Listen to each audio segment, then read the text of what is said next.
안녕하십니까. 거짓과 진실의 우종창 기자입니다. 오늘부터는 박근혜 대통령 탄핵에 결정적 역할을 한 태블릿 PC의 진실과 JTBC의 조작 행위를 집중적으로 파헤치겠습니다. 저는 지난 6월 28일 목요일 부산 광장호텔에서 열린 강연에서 손석희의 JTBC는 대한민국 국민을 바보 취급했다라는 취지의 강연을 한 바 있습니다. 이 강연에서 저는 손석희의 JTBC가 대한민국 국민을 바보 취급한 근거에 대해 이렇게 말했습니다.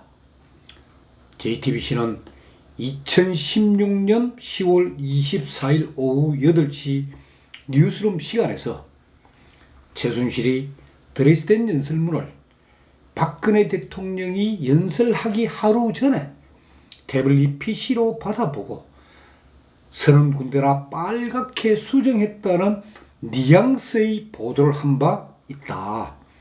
이 보도를 본 대한민국의 대다수 국민들은 박근혜 대통령에게 실망하여 등을 돌렸고 이것이 탄핵의 도화선으로 작용했다.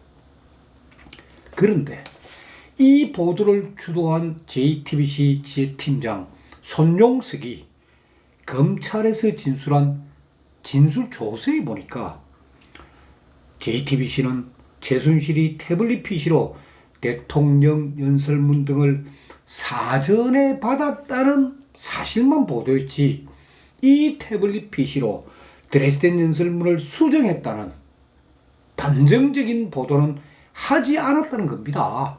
검찰 진술조서에.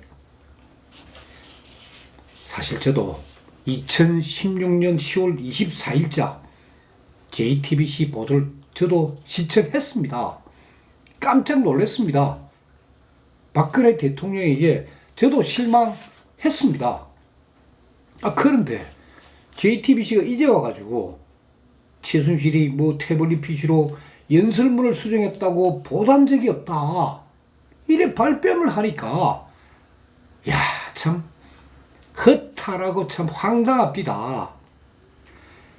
이 손용석 JTBC 지휘팀장 손용석의 검찰 진술조서를 읽으면서 저는 JTBC가 이 저 같은 사람까지도 바보 취급했음을 알고 그때 참 분노했던 겁니다.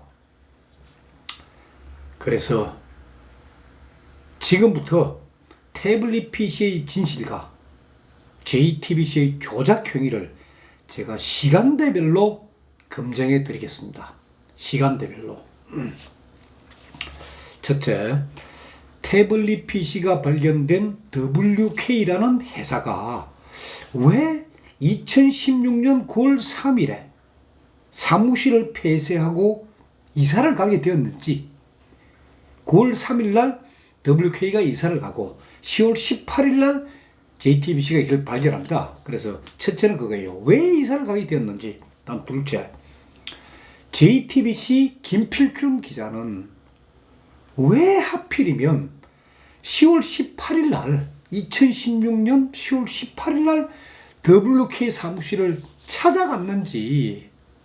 그리고 세 번째, 그러면 그날 2016년 10월 18일 날 김필준 기자의 취재 동선, 언제 어디서 어떻게 움직였는지, 취재 동선은 어떻게 되었는지. 넷째, 태블릿 PC가 발견된 그 10월 18일 그날 손용석 취재팀장은 어디서 무엇을 하고 있었는지. 그리고 다섯째, WK 사무실의 건물관리인 노광일은 김필준 기자의 이 주장, 그러니까 10월 18일 날 자기는 어떻게 해서 WK에 갔고 누구를 만나고 어떻게 취재했고 하는 이 주장에 대해서 법정에서 어떻게 대답했는지, 이러한 것들을 제가 검찰 조서와 법원 공판 기록을 근거로 설명을 해드리도록 하겠습니다. 자, 첫 번째입니다.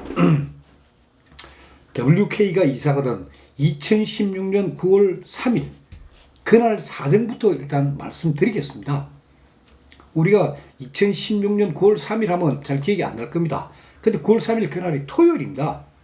토요일. 그리고 대부분의 이사가 휴일을 이용하여 이루어지지 않습니까? 이 이사를 지켜본 사람이 건물 관리인 노광일 씨입니다. 노광일 씨는 작년 4월 10일 날, 2017년 4월 10일 날 최서원 피고인 사건에 이때 정인으로 출석을 했습니다. 법정에. 그리고 노광일은 법정에 정인으로 나왔기 때문에 정인 선서를 했습니다. 만일 거짓말이 있으면 위정의 벌을 받기로 맹세한다. 이 정은 선서를 했습니다. 때문에 노광일의 정언이 거짓이라면 노광일은 지금이라도 위정죄로 처벌할 수 있습니다. 제가 지금부터 그 WK가 이사 가던 날의 상황, 그리고 그 무렵에 있었던 일들의 설명은 노광일의 법정 정언, 그 속기록에 제가 근거해서 말씀드리는 겁니다. 이 WK가 입주했던 건물은 서울 강남구 청담동에 위치한 부원 빌딩입니다. 이 부원 빌딩은 지하 2층, 지상 5층짜리 건물입니다. 이 건물 4층에 WK가 입주를 했던 겁니다. 입주한 시점은 2016년 1월 14일이고 그때부터 1년간 소위 사무실 임대 계약을 맺었습니다. 이 노광일의 그 법정 진술에 따르면 WK는 9월 3일 날 이 이사 가던 날 아침에 탑차 이삿짐실 차가 이 WK 사무실에 도착을 해가 이 사무실 짐들을 완전히 다 빼가 그 탑차에 싣고 이 이사를 갔는데 이삿짐 싣고 차가 떠난 시간이 오전 11시 30분이라는 겁니다. 오전 11시 30분에 이사가 다 끝났다는 거예요. 그때 저희가 올라가 보니까 사무실에 고형태 그 책상 하나 있고 재활용 쓰레기 거치대, 그러니까 재활용 쓰레기를 이렇게 분리수거하는 그 거치대가 있고 무슨 받침대가 하나 있었고 이 3개 정도 있고 아무것도 없었다 사무실에는. 그리고 이 사람들이 이사 가면서 사무실 문도 안 잠그고 갔다. 그래서 사무실 문을 열어놓고 갔다. 그런데 이제 토요일, 일요일, 월요일 되니까 9월 5일 월요일 날 오후에 부동산 사무실에서 사람이 와가지고 그때 이제 이 WK 사무실의 보안 키 그리고 사무실 비밀번호 그걸 알려주면서 사무실 그 이 사무실을 입주하겠다는 그 희망자가 있으면 보여주라고 했다. 그래서 그때 자기는 이 WK 사무실 또 문도 잠그고 자기가 이제 보안키하고 비밀번호 다 적어놓고 그때부터 이 사무실을 관리했다는 거예요. 그러니까 WK는 임대기간도 안 채우고 지금 떠난 거예요. 자, 그러면 노광이라는 사람은 어떤 사람일까요? 제가 몇 번 말씀드렸습니다만은 법정 속기록을 제가 다시 한번 살폈습니다. 보니까 이 노광이라는 사람은 손석희 사장보다, 손석희 사장이 1956년생입니다. 손석희 사장보다 나이가 한 살 어립니다. 그래서 이 사람은 그 법정 정언에서 자기는 본래 통진당 당원이었다.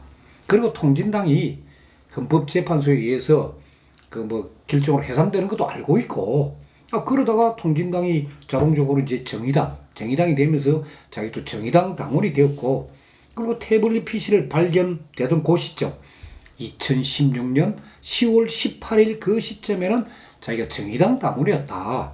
그러다가 그 이후에 탈당을 하고 현재는 민주당 당원이다.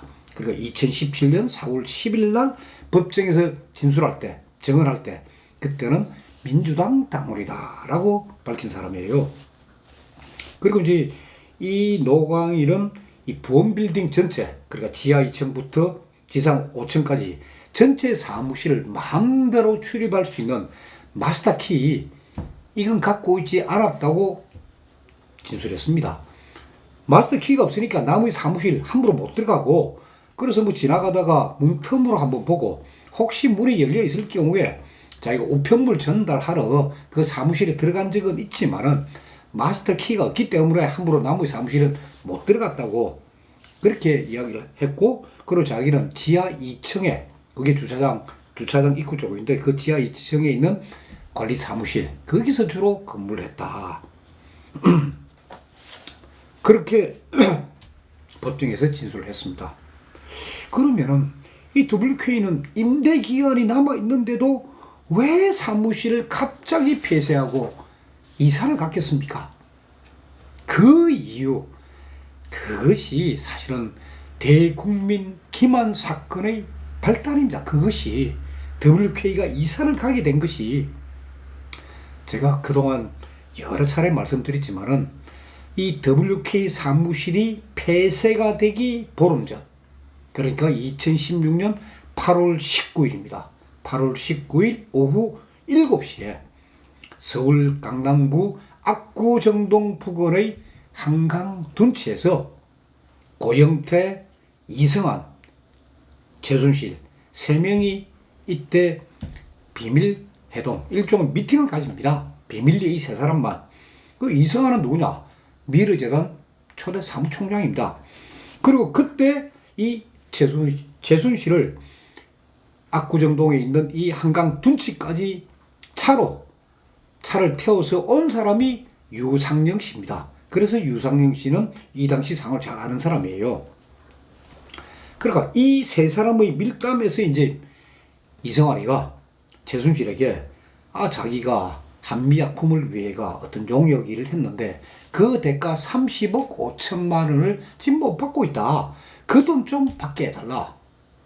그러니까 최순실은 아니 그건 남의 개인적인 그 이건 문제인데 그걸 내가 왜 가냐 안 하냐.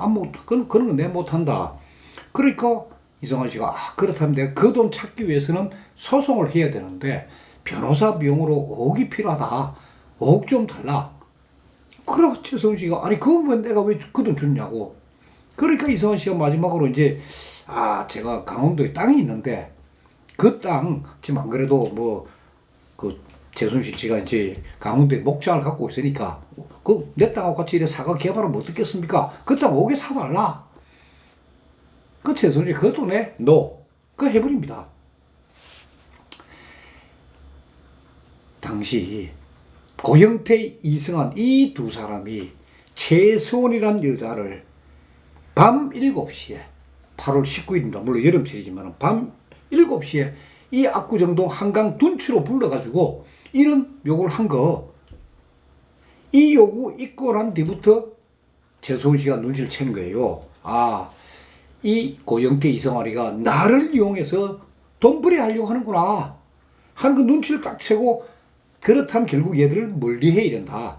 그래서 이 WK 사무실 이 폐쇄를 결심하게 됩니다. 8월 19일 날 이 한강 둔치에서의 밀담을 할 수도 있고 그냥 미팅을 할 수도 있는데 이 미팅 이후에 딱 폐쇄를 결심합니다. 그러니까 WK는 사실 고영태가 설립하고 고영태가 다 회사를 사실상 자기가 운영을 했는데 그러면 아니 최순실 씨가 어떻게 그걸 폐쇄할 수 있느냐. 고영태가 이 WK를 만들 때 최순실 씨가 7천만 원을 빌려준 게 있습니다. 돈 받을 것도 있고 하니까.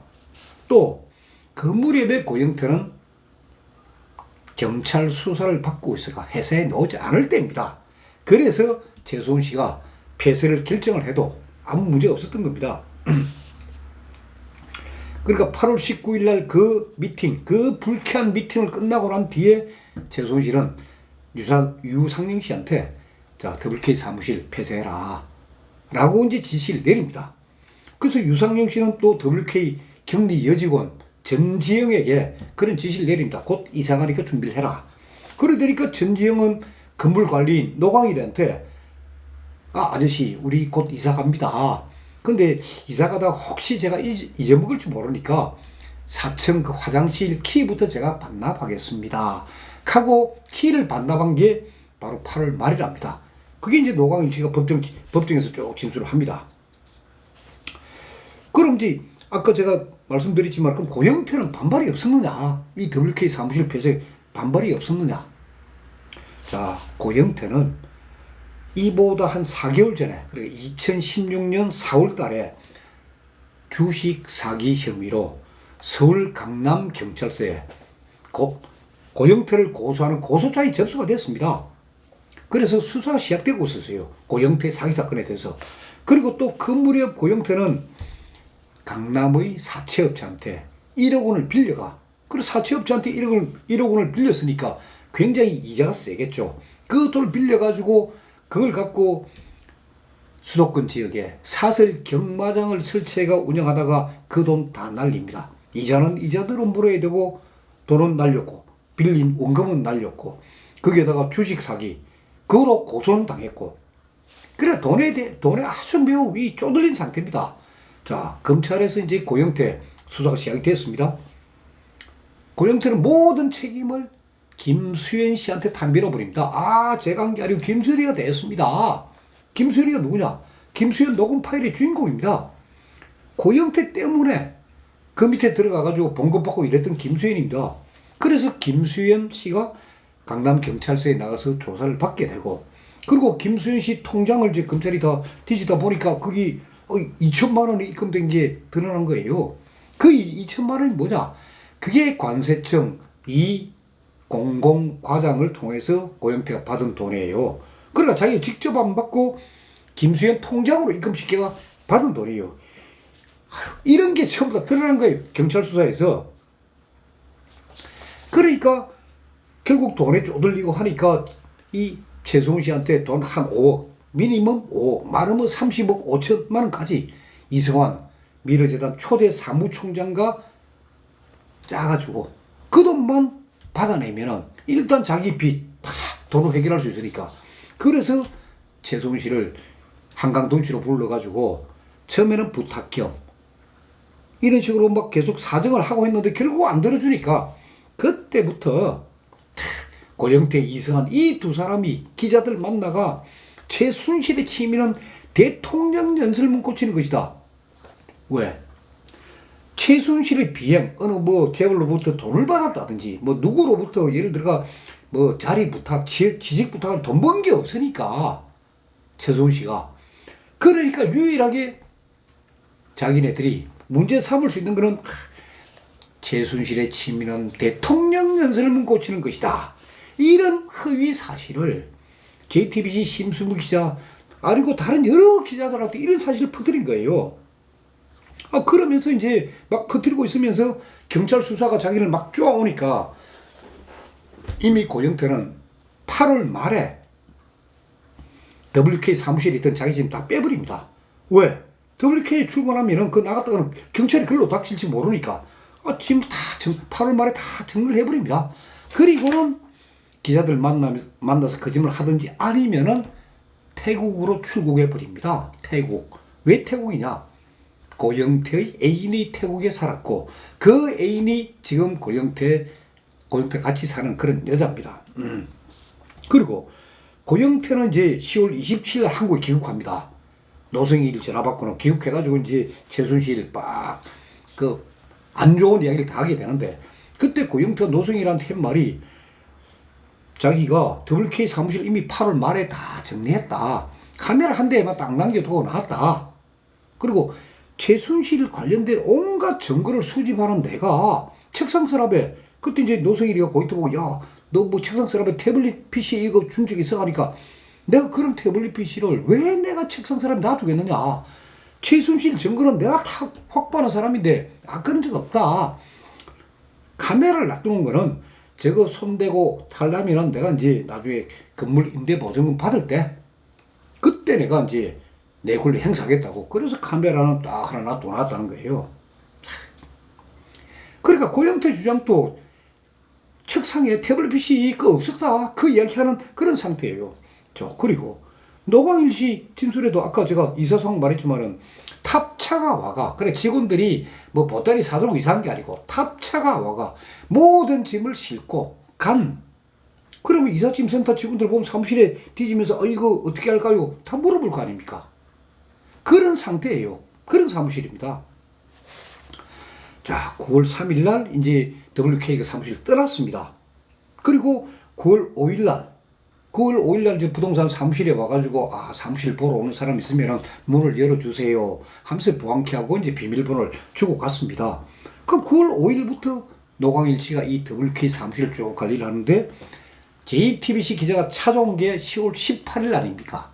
그럼 9월 5일부터 10월 18일까지 WK 사무실은 어떤 상태냐? 그 노광일 씨가 법정에서 이렇게 말합니다. 부동산에서 사무실을 보러 두 번 찾아왔다. 그리고 그 사람 와가 문 열고 다 보고 가고 나면은 내가 사무실 문 잠갔다. 그러니까 그 사무실은 아무도 들어갈 수가 없는 사무실이에요. 그런데 JTBC 심수 기자 뭐라고 얘기했습니까? 이 WBC 입수 경위 관련해가지고 사무실에 가보니까 최순실이가 급히 이사 가느라고 문을 다 열어놓고 갔고 누구나 들락거릴 수 있는 곳이고 거기에 WBC가 있으니까 저 기중한 게 있으니까 분실 우려 때문에 우리가 갖고 왔다?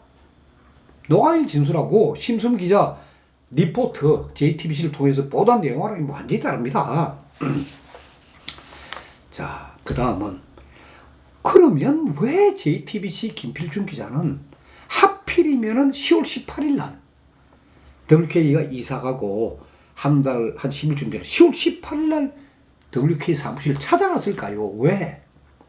이 부분에 대해서 이제 제 팀장 손용석 검찰 조사에서 이렇게 이야기합니다. 제가 시켰다. 지자로 시켰다. 왜? 그날 오전에 10월 18일 날 오전에 경향신문에서 특정 보도한 게 있다. 그 기사가 이제 최순실 비밀 회사가 국내에도 있다 하는 게 경향신문에서 보도가 됐다. 그래서 그 기사 확인하라고 그래서 내가 김필준이를 바로 그 WK 사무실에 보냈습니다.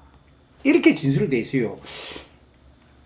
이 이야기 들으면 대부분이 뭐 그 말 맞겠지 할 거예요. 이게 경향신문이 보도한 겁니다. 보세요. 단독 국내에도 있었다. WK 사무실까지. 자, 이 기사 보도된 날이 언제냐? 이 기사 입력 시점이 10월 18일 오후 8시 14분입니다. 아니 손용석이는 10월 18일 오전에 이걸 봤다는 거 아니에요. 이 기사를. 근데 이 기사가 경향신문 그 입력된 시점이 오후 8시 14분입니다. 무슨 말입니까? 손용석 거짓말했다는 이야기예요. 그러니까 JTBC는 어쩌거나 10월 18일 날 찾아가 갖고 왔다는 걸 뭔가 알리바이를 하나 만들어야 되니까. 그래서 경향신문 기사. 그래서 모르는 사람들은 경향신문이 보던 게 10월 17일로 아는데 전혀 아닙니다. 여기 기사 입력 시간이 탁 나와 있으니까요. 그러면 기자들도 그렇고 검사들도 그렇고 이 기사 끄집어내가지고 자 입력 시간 보고는 경향신문은 10월 18일 오후다 8시다. 당신은 오전에 이거 봤다 하는데 이거 어떻게 된 거냐? 따져 물어야지요. 왜 그런 걸 안 합니까? 자, 이거 차치하고 김필중 기자가 그러면 10월 18일 날 자기가 WK 사무실에 몇 시에 가가 어떻게 했는지 그 행동을 우리가 한번 추적해 보십시다. 그 부분은 어디에 나오느냐? 이게 손용석 팀장의 검찰 진술 조서입니다. 여기에 보면은 2016년 10월 4일부터 그러니까 JTBC가 어떻게 행동했고 김필중 기자가 시간대별로 어떻게 움직였는지 거의 쫙 다 진술되어 있습니다. 제가 읽어보고 있습니다. 김필중 기자가 뭐라냐? 오전 9시에 WK 그 보험빌딩 그 건물에 도착을 딱 해가 4층 사무실에 올라가 보니 낡은 책상 하나가 있고 사무실 앞 계단에는 쓰레기가 방치되어 있었음. 이 시간대별로 쭉 써놓은 거예요. 이게 그걸 손용석 팀장이 검찰에다 제시를 하니까 이게 진술조서에 그대로 이렇게 기재가 돼 있는 거예요. 그리고 9시 16분 9시에 갔는데 낡은 책상 하나 있더라. 그럼 이 문이 잠겼는지 안 잠겼는지 이런 표현도 없고 그냥 사무실을 보니 낡은 책상 하나가 있고 좋아요. 9시 16분에 자기가 김필중 기자가 관리사무소를 방문하여 그럼 지하 2층에 관리사무소를 방문하여 노광일을 상대로 약 3분간 취재했다. 이렇게 톡 돼 있어요. 그거 취재했다 칩시다. 그 다음에 9시 20분에 김필중 기자는 WK 사무실 나와가지고 기사를 정리했다. 이제 자기가 취재한 내용을 9시부터 그 9시 20분까지 취재한 내용을 정리를 했다. 그리고는 10시 10분에 WK 그 사무실을 재방문해가 노광일에게 저는 JTBC 기자입니다 하는 기자를 신문을 알리고 명함 하나 주고 저 4층 사무실에 들어갈 수 있도록 좀 협조를 해달라 하고 요청을 하니까 노광일 씨가 오케이 보여주겠다. 그래서 사무실에 들어가게 되었다. 그래서 10시 30분에 노광일과 함께 WK 사무실로 들어가 책상 서랍을 열고 살피다가 구형 태블릿 PC를 발견하고 내용 확인을 시도했으나 전원이 꺼져 있어 사무실 내에는 또 충전기도 없고 그래서 내용을 확인하지 못했다. 그리고 10시 50분에 태블릿 PC를 챙겨 들고 WK 사무실을 나왔다. 자, 이렇게 이제 나왔어요. 그러면 자, 여러분도 상식적으로 생각해 보십시오. 자, 김필중 기자는 제가 한 말씀드린 적도 있지만 이 손용석 팀장의 지혜팀에서 제일 막내입니다. 연초가 아주 짧은 기자예요. 자, 연초가 제일 짧은 쫄병 기자가 이런 중요한 구형 태블릿을 발견했다고 칩시다. 여러분 어떻게 하겠습니까? 팀장한테 보고하고 아유 팀장님 이런 거 하나 발견했습니다. 그러면 손용석도 뭐라고 해야 되겠습니까? 그래 만사 제끼고 빨리 들고 사무실로 와. 그게 정상 아니겠습니까? 우리가 합리적으로 본다면은. 그런데 김필중 기자 이 행적을 탁 보면은 오후 1시에서 2시 사이에 K스포츠재단 박은영 과장을 지지했다. 이래 나오는 거예요. 내용은 안 나옵니다. 박은영 과장을 지지. 그까지만 턱 나오는 거예요. 그러면 이 WK하고 K스포츠재단하고 거리가 어떻게 되느냐? 그건 제가 직접 발로 현장을 다 확인했습니다. WK하고 K스포츠재단은 거의 한 10분 거리입니다. 아주 가까워요. 그러니까 김필중 기자가 청담동에서 JTBC 사무실이 어디입니까? 상암동입니다. 마포구 상암동이에요. 왔다가 갔다 가면 길거리에서 시간 다 뺏깁니다. 그러니까 그 10분 거리에 있는 박은영 과장 그 사무실에 가 박은영을 만나는 거예요. 1시부터 2시 사이에. 근데 뭘 취재했느냐? 그건 전혀 모르고. 제가 그 전에 말씀드렸지만은 박은영 과장과 김필중 기자 아주 핵심 인물이에요. 그리고 이 두 사람은 소위 술이 떡이 되도록 마셨다 하는 게 노성일이 경향신문 인터뷰입니다. 김필중 기자하고 박은영 과장이. 그러면은 JTBC가 당당하다면은 아니 김필중 기자가 그때 그날 하필은 왜 10월 18일 그날 박은영을 만나가 뭔 내용을 취재했는지를 알려야죠. 공개를 다 해야죠. 검찰 조서도 없습니다. 김필중 기자가 박은영과 무슨 취재했는지. 자, 박은영 과장을 만나고 난 뒤에 이제 김필중 기자가 오후 3시 30분 그러니까 1시에서 2시 사이에 청담동에 있는 K스포츠 재단에서 박은영 과장, 그 부근에서 박은영 과장을 만나고 난 뒤에 오후 3시 30분에 논현동, 그래서 다 강남 일대예요. 그럼 마포로 안 넘어온 겁니다. 논현동에 위치한 삼성전자 서비스 센터를 방문해가 김필중 기자가 오후 3시 30분에 방문해가 충전기를 샀다. 그래가지고 오후 3시 30분부터 태블릿 PC를 켜고 오후 6시까지 카메라 기자하고 함께 이 사진도 찍고 그리고 안에 태블릿 PC 안에 그 내용 그걸 취재했다는 거예요. 자, 근데 국가수위 포렌식에 의하면 이 태블릿 PC 켜진 시간이 오후 3시 20분입니다. 근데 지금 김필중 기자 이 검찰 얘기는 오후 3시 30분에 충전기 샀다. 그러면은 36가 돼야 될 거 아닙니까? 근데 이미 켜진 시간은 3시 20분에 켜졌습니다, 이게. 자, 그리고는 이제 6시까지 딱 보고 난 뒤에 6시에 김필중 기자가 이제 다시 WK 사무실, 그 관리 사무실에 가가 노광일에게 저장된 내용이 참 많습니다. 하고 그걸 고인대 책상 서랍 속에 넣어두고 왔다. 이 검찰 진술조서에 탁 넣습니다. 이 김필중 기자의 주장이. 자, 그러면은 김필중 기자가 오후 3시 30분부터 오후 6시까지 태블릿 PC를 촬영하고 수록된 그 내용을 취재한 장소가 어딜까요? 자, 오후 6시에 어쨌거나 이건 WK 사무실 갖다 놔야 되니까. 자, 위치는 청담동이고, 저희 사무실은 마포구 상암동이고, 상당히 멀고, 갈 수는 없고. 그래서 김필중 기자가 어떻게 되냐면, 그때 이 지전 장소가 어디냐고 보면은, WK 사무실 부근에 주차한 자기 취재 차량 안이었다. 그 안에서, 취재 차량 안에서 이걸 분석했다는 거예요. 그래 하다가 또 다른 진술을 보면은, 그러다가 이게 충전기가 꺼지는 바람에 근처 카페로 가가 그 충전해서 거기서 지를 했다는 거예요. 근데 어쨌거나 그 청담동, 강남구 청담동 부근에서 그 근처를 빙빙 돌면서 다 했다는 거예요. 오후 6시에 고용대 책상에 갖다 놓은 거, 이걸 입증을 해야 되니까. 이 김필중 기자의 증언을 바로 정면으로 반박하는 기사가 하나 등장을 합니다. 그게 뭐냐? 그게 월간조선 기사예요.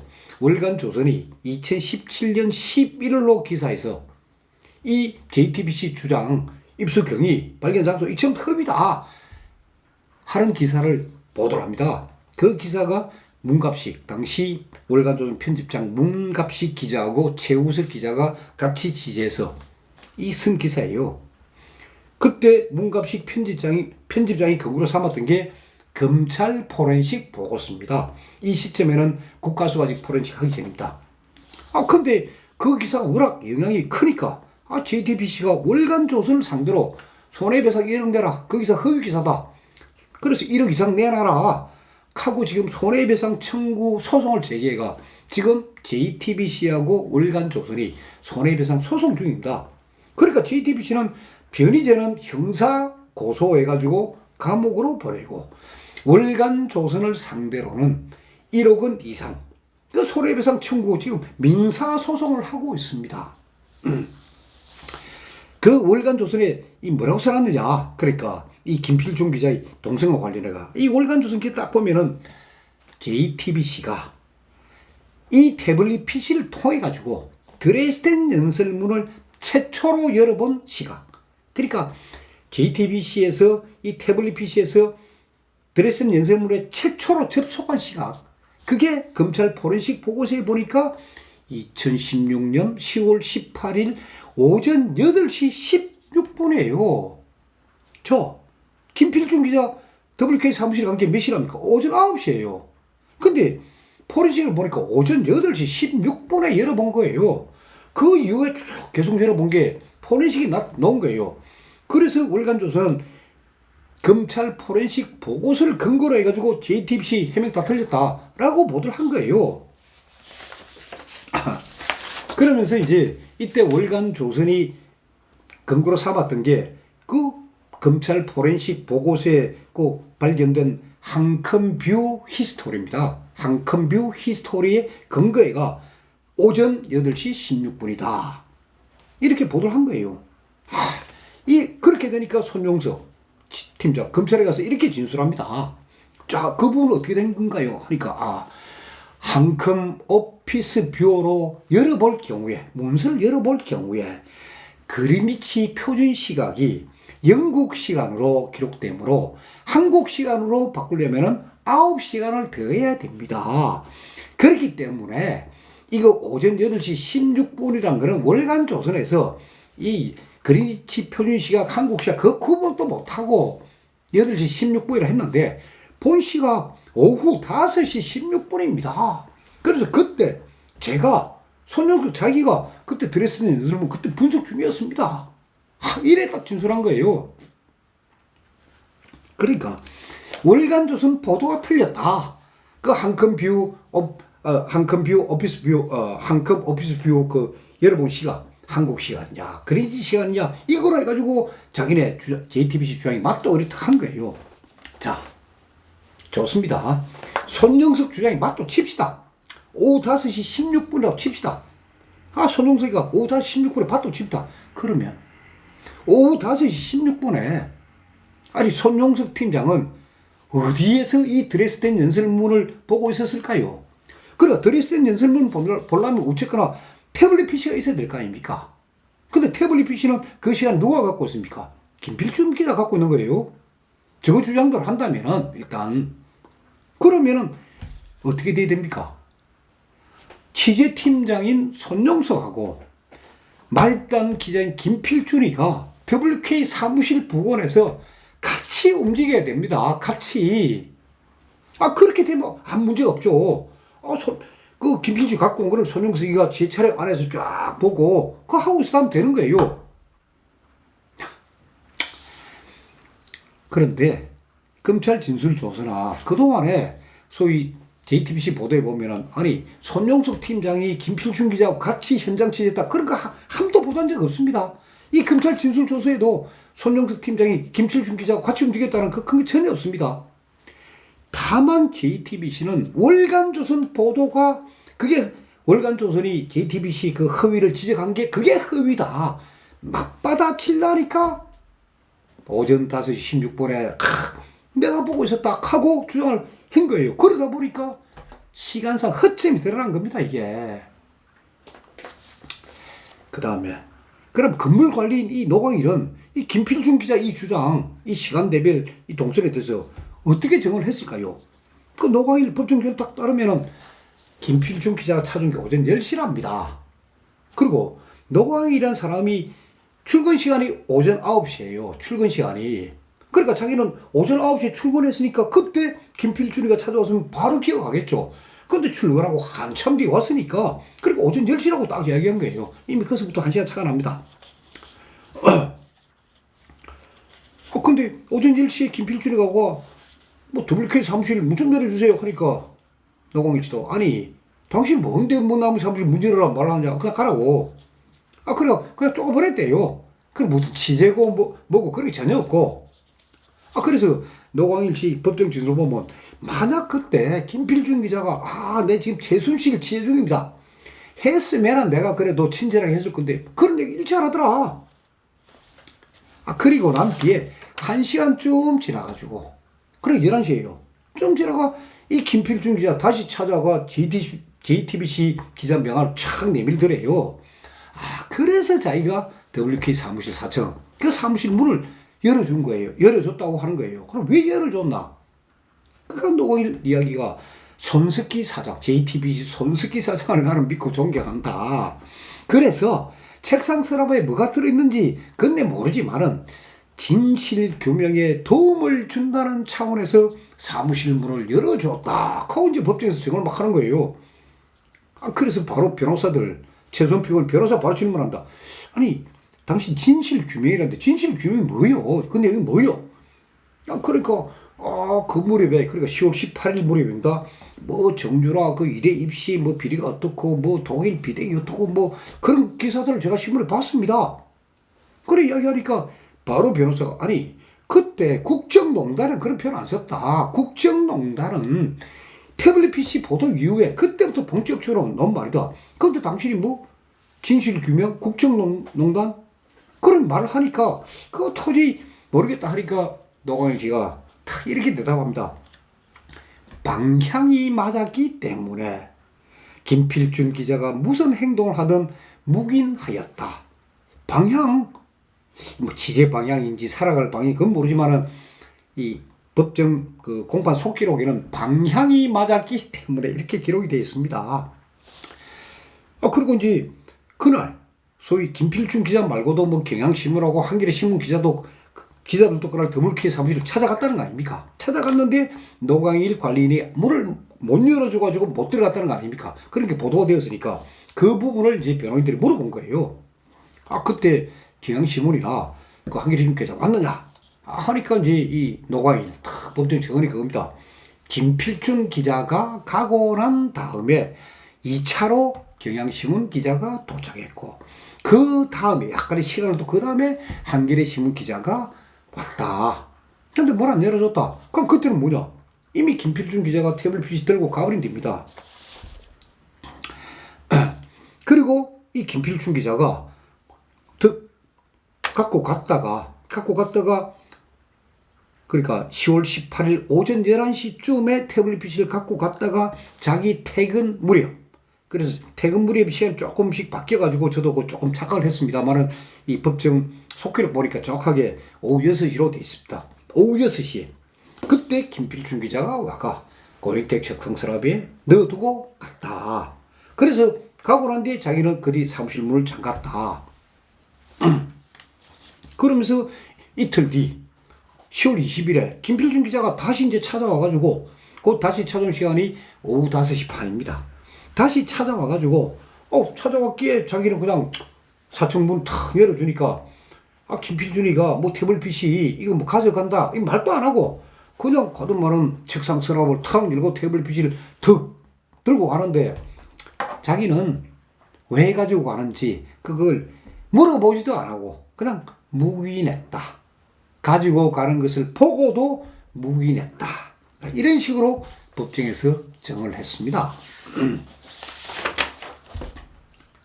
JTBC가 어느 정도 거짓말 했는지 그리고 제가 진짜 결정적인 JTBC의 그 거짓말 증거들을 제가 다음 시간에 계속해서 공개를 하도록 하겠습니다.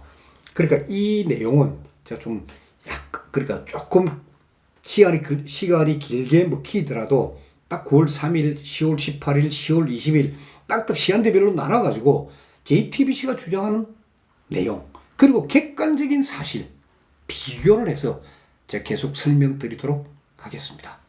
감사합니다.